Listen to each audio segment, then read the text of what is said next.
Olá pessoal, vamos começar mais uma videoaula, agora tratando sobre a questão do planejamento financeiro no setor público, né? O recurso financeiro no setor público, né, ele decorre, né, da arrecadação, então foco na tributação, que é o, o espaço em que o ente público consegue, então, recursos para poder planejar e desenvolver as suas atividades financeiras. Então, nesse tópico, vamos trabalhar com o sistema de tributação, né, e os tributos, né, que envolvem a gestão no serviço público. Então, nesse primeiro momento, o que a gente tem para falar é justamente que para que o sistema tributário funcione, né, obviamente é necessário a tributação. Então, para que o governo possa desenvolver as suas funções, né, a função alocativa, estabilizadora e distributiva, né, que é a função básica aí do ente público, é necessário então que ele recorra à tributação, porque através da tributação ele arrecada, né, o ente público arrecada recursos, e esse recurso que é arrecadado, ele é então usado para manter essas funções e para desempenhar as funções que o setor público tem como função. Tá? Então, para isso, né, os tributos são cobrados então de forma obrigatória, né, pelo serviço público, sem necessariamente haver uma contrapartida direta, né? Então, o cidadão ele paga o tributo e esse tributo que é recolhido e é pago, né, para o governo, seja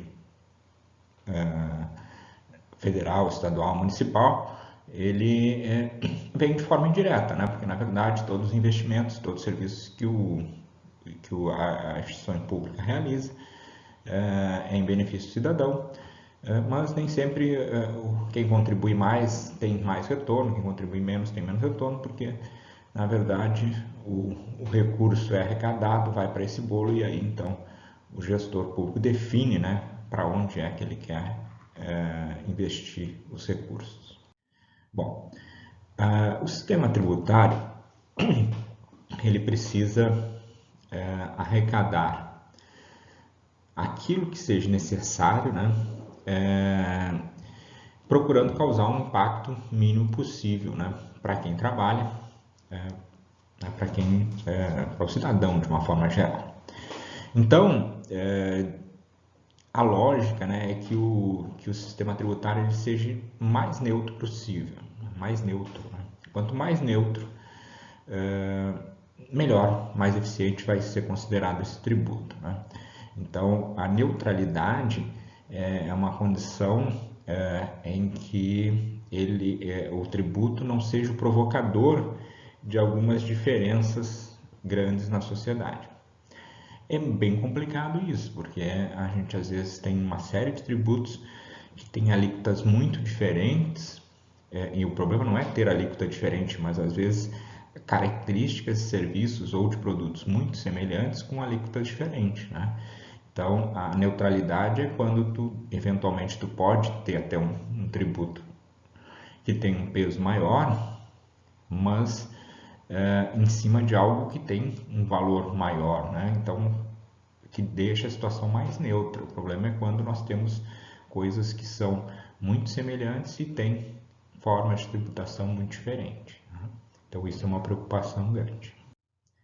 Bom, outro aspecto importante que está nesse sentido é esse aspecto que aparece aqui no slide. Né? Quanto mais distributivo o sistema for, maior é o impacto na economia, gerando menos riqueza do que um sistema mais neutro. Ou seja,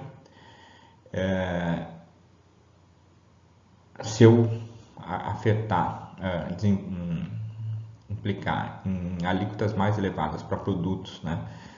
Por exemplo, como está aí na tela, de luxo, né? Ele vai afetar a produção e o consumo desse produto. Tá? Então a gente tem que tentar causar o menor impacto possível, né? E que eu consiga manter essa neutralidade.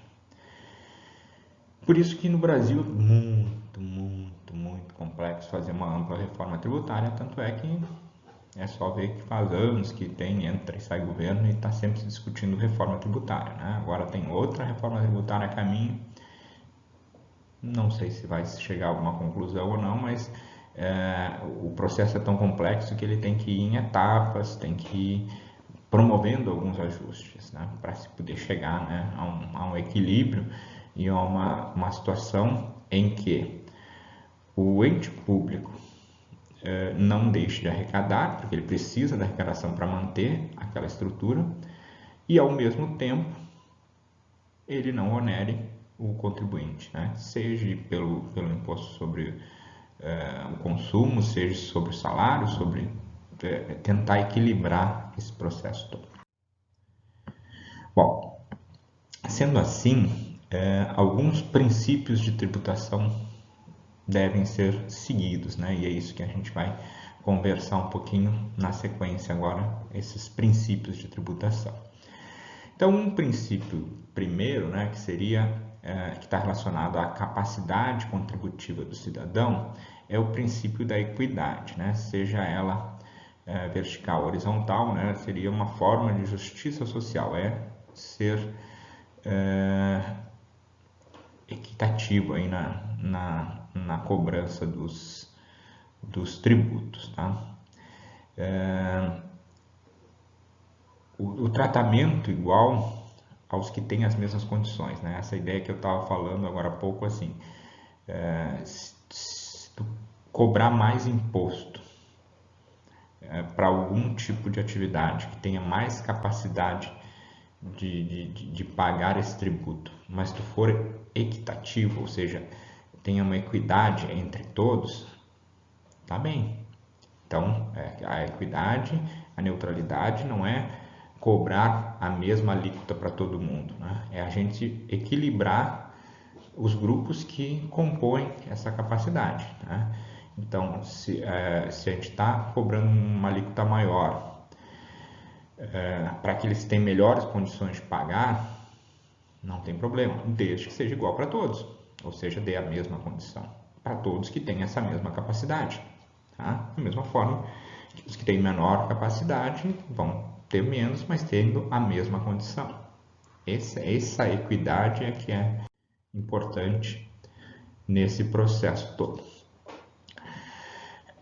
O segundo aspecto é que o quão mais elevado a alíquota podem ser para aqueles que ganham mais, né? Até onde eu posso ir para cobrar uma alíquota mais elevada para aquele que ganha mais, né?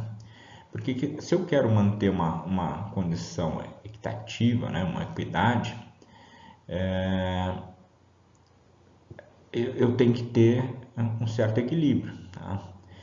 Só que a capacidade, mesmo que eu faça uma cobrança de tributo sobre a renda ou sobre o produto, um determinado produto específico, a capacidade contributiva ela depende muito de outros fatores, não só essencialmente da renda, né? Então aí na tela tem um exemplo, por exemplo, duas pessoas que têm a mesma renda, mas um tem um problema grave de saúde. Então ele gasta muito mais com remédio do que o outro. Tá? Então a gente acaba dando a mesma condição, esses dois têm a mesma condição em termos de remuneração, mas não tem a mesma condição em termos de capacidade contributiva.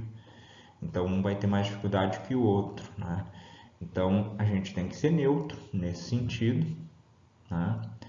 E tem que ser equitativo, manter a equidade, né? Mas sabendo que existem essas situações em que vai haver, né, essa limitação na capacidade de contribuir do cidadão, né? Bom, outro aspecto são as fraudes, né? Esse é um outro problema que afeta, né, essa questão da equidade, porque o que acontece? A gente procura ter esse cuidado da equidade, de cobrar da mesma forma, mas aí nós temos situações em que, por exemplo, o funcionário assalariado ele desconta na folha, então o imposto dele sai direto do salário, sem problemas, e o profissional liberal, ele necessariamente ele só paga em função dos recibos, documentos que ele emite, né? E aí um exemplo clássico, né? Dois médicos que têm rendas semelhantes, um emite recibo, outro não emite. A gente sabe que nem alguma coisa tem que se emitir, né? Mas a quantidade de emissão de recibo ela é diferente de um para o outro. Então, isso reflete na carga tributária de cada um e, né, na arrecadação que o ente público tem, né?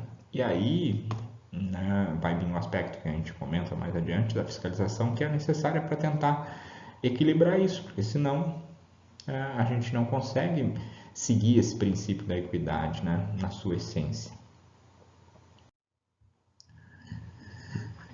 Outro ponto importante é a regra para fixação dos impostos, né, para evitar arbitrariedades, né? Então, o sistema precisa ser simples, né? E que, obviamente, os impostos sejam feitos por base de lei. Então, ninguém cria imposto porque, bom, acordei com vontade hoje, vou criar um imposto, né? Na verdade, apesar que às vezes isso acontece, mas para quando criar, né, mesmo que seja nessa espontaneidade, né, de criação de imposto, ele tem que ser na forma de lei, né? Então tem a regulamentação. Então, se ele é na forma de lei, ele vai ter um trâmite, né, para que ele aconteça e, eventualmente, se ele for inconstitucional, ele vai ser questionado, né, nas vias judiciais. Bom, nesse aspecto, então nós temos os impostos, né, que vigoram apenas no ano seguinte à sua criação. Então, quando é imposto, ele só pode ser cobrado no outro ano. As contribuições, que podem ser cobradas 90 dias após a sua aprovação. E tem os tributos regulatórios, né, que podem ter as alíquotas majoradas, né, por decreto, sem exigência de lei, né? Então aí é onde o governo tem um espaço, né, de jogar, né, que é o caso do IPI, do IOF, né, que às vezes, né, o IOF mesmo, tá precisando arrecadar, vai lá, aumenta o IOF nas operações financeiras, de câmbio, por exemplo, aí já dá uma diferença. Facilidade para os contribuintes, tá? Esse é uma parte assim que eu poderia passar uma tarde inteira falando sobre isso, porque eu tenho algumas críticas sobre esse aspecto, né? Eu acho que tem que ser fácil para os contribuintes, mas tem que ser bem analisado, né? Principalmente por parte dos próprios contribuintes, né? Então, por exemplo, a criação do Simples e Super Simples, né, com alíquota unificada, pagamento unificado, dispensa de escrituração, declaração simplificada de imposto de renda, né, o imposto pode ser cobrado, né, direto do contribuinte, né, no caso, imposto de renda sobre retido na fonte. Eu acho isso importante, mas a gente tem que entender que isso também tem que ser bem interpretado pelas pessoas que vão usufruir desses benefícios, né? Porque muitas vezes a empresa não vai tão bem quanto deveria e ela acaba entrando nesses modelos simplificados e pagando imposto que não precisava pagar, né? Ela está sem orientação para isso, né? Então eu acho que tem que ter muito cuidado com essa questão. O MEI, né, que é um outro modelo bem mais simplificado, né, do que o próprio Simples, ele é um modelo muito interessante para quem começa a pagar e pensa em se aposentar em algum tempo, né, e tem organização suficiente no sentido de recolher esse tributo sempre de forma regular. Porque se a pessoa inicia um recolhimento e para em determinado momento, ela perde aquele valor que ela recolheu e às vezes ela não precisaria nem ter recolhido, porque às vezes tem um pequeno negócio que não está dando retorno nenhum e o cara está pagando imposto em função disso, né? porque entende que o modelo simplificado vai ajudar. Então, o modelo simplificado ele ajuda, mas ele exige sempre para as empresas um planejamento tributário, né? Uma comparação entre as possibilidades e alternativas que tem de pagar o tributo, aquela que seja melhor, né? Então, o meu viés de contador aqui, ele me diz que nós temos que ter muita atenção nessa questão quando a gente olha pelo lado da empresa.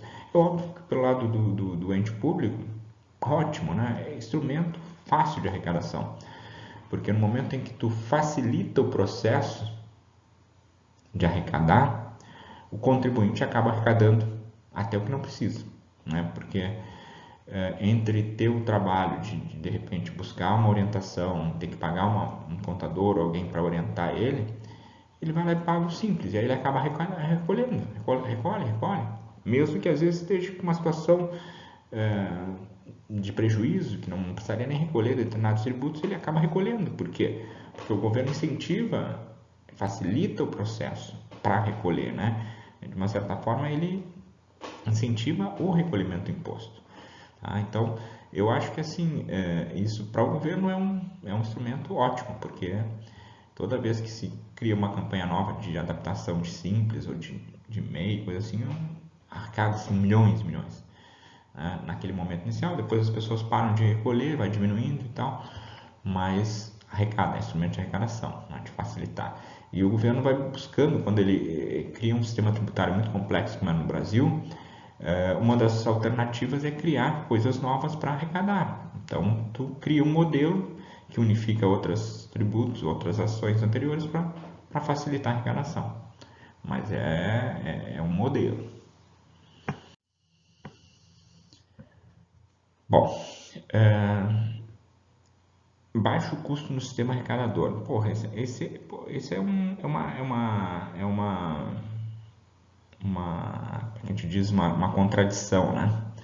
Na verdade, é importante que não se gaste muito para ficar arrecadando. Tá?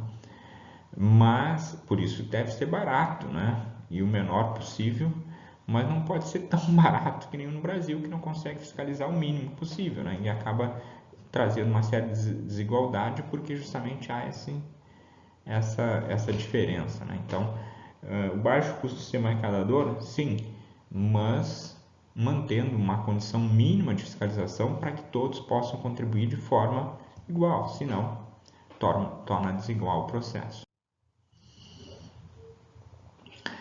Eficiência econômica, né? A tributação, esse é outro princípio, né? A eficiência econômica. Então, a tributação, ela não pode prejudicar o desenvolvimento econômico dos negócios, né? E isso, às vezes, ele é presente em alguns momentos, né? Por isso que tem que ter muito cuidado, né? Então, a forma de tributar é que define se o negócio vai ser instalado num lugar ou no outro, né? Por isso que existem essas concorrências entre uma cidade e outra aí, né? Para isentar um imposto, diminuir uma alíquota de imposto, facilitar um imposto, para justamente, né, ter resultado econômico favorável nesse sentido, né? Então, a eficiência econômica é outro princípio importante da tributação. Bom, então, o que se resume no fim de tudo é que a tributação é uma questão política, né? Ela tem uma importante conotação política, tanto é que a discussão das reformas tributárias elas vão para o legislativo, né? Para grandes discussões, né? Então, para isso, né, seria importante que o contribuinte tivesse mais clareza sobre os tributos que estão pagando e para que eles são criados. E, como a gente sabe, o governo prefere o contrário, né? Quanto mais complexo é o sistema e mais difícil de ser entendido, parece que é melhor, né? Porque aí o contribuinte não incomoda, né? Em outras palavras, né? Na verdade, ele incomoda, mas ele não entende, ele não consegue contrapor isso, porque é tão complexo o volume e a quantidade de impostos que existe no Brasil, então isso limita, né? Mas é uma questão complexa justamente por isso, porque se o cidadão entendesse melhor do imposto, ele teria um domínio de discussão, né? Seria uma capacidade política de discutir aquele imposto. Mas como ele não tem, ele não consegue.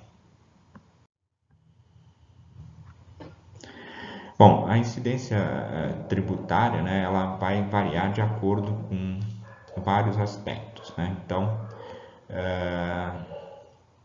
a incidência formal é sobre, então, que elemento, né, que vai ser cobrado o tributo, né?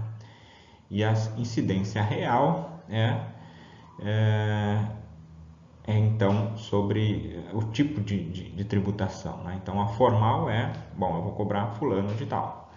E a incidência real eu vou tributar os automóveis, eu vou tributar os produtos, os prédios, né, que vão atingir principalmente os consumidores. Bom, as bases tributárias, elas seguem diversos caminhos, né? Então, o tributo sobre a renda, ele é calculado em cima da renda do contribuinte, né? Então, o contribuinte recebe um X valor, então, por consequência, incide a tributação sobre esse valor, né? Normalmente, imposto de renda está relacionado à capacidade contributiva, né, do cidadão, do indivíduo, né?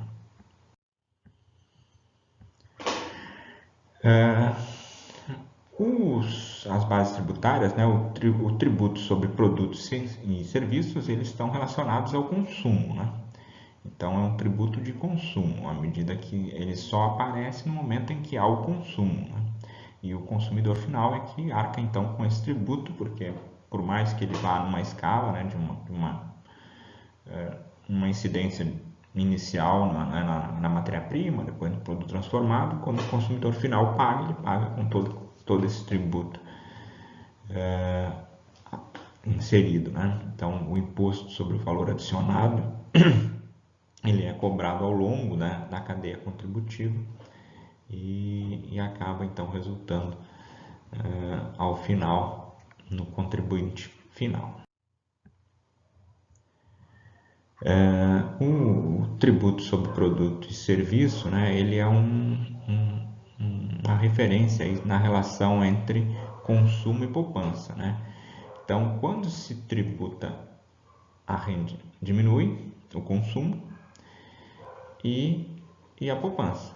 Quando se tributa apenas o produto, né, se estimula a poupança, né? Porque no momento em que tu tributa a renda, diminui direto no salário da pessoa. Então, ela consome menos porque já pagou um valor a menos, né? Ele recebeu um valor a menos, né? Então, eu recebi um salário de X reais, paguei um tributo, diminuiu o meu salário, né? Foi descontado na fonte, né? Então, vai acabar diminuindo meu consumo e minha poupança. Quando o tributo é feito apenas no produto e não na renda, né? Ou seja, não haveria tributação na renda, isso faria com que a gente tivesse mais recursos, pudesse comprar mais, e por isso também estimular a poupança. Então, a renda, né, ela vive nessa relação de consumo e poupança. Então, dependendo como tiver a tributação, nós vamos ter esse efeito. No Brasil, a gente tem consumo sobre a renda, tem tributo sobre a renda e temos tributos sobre produtos e serviços, então, sobre o consumo. Então, o consumo é tributado e a renda é tributada. Então, sobra pouco para a poupança, né?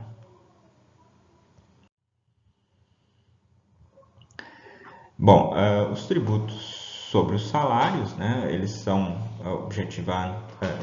presentes, né, na folha de salários, eles são com o objetivo de financiar a previdência, né, então aqueles encargos sociais sobre os salários, né, eles vêm para financiar o sistema de saúde, o seguro-desemprego, né? Então, há uma crítica grande, tanto é que já tem várias ações aí para mudar isso, né, para diminuir esses impostos previdenciários das empresas, porque isso desestimula a formalização do trabalho, né, porque acaba que o custo do funcionário acaba sendo maior em função de que tu paga, além do salário, essa contribuição para a Previdência, né? Faz parte do processo, mas sempre vai haver muita discussão a respeito disso.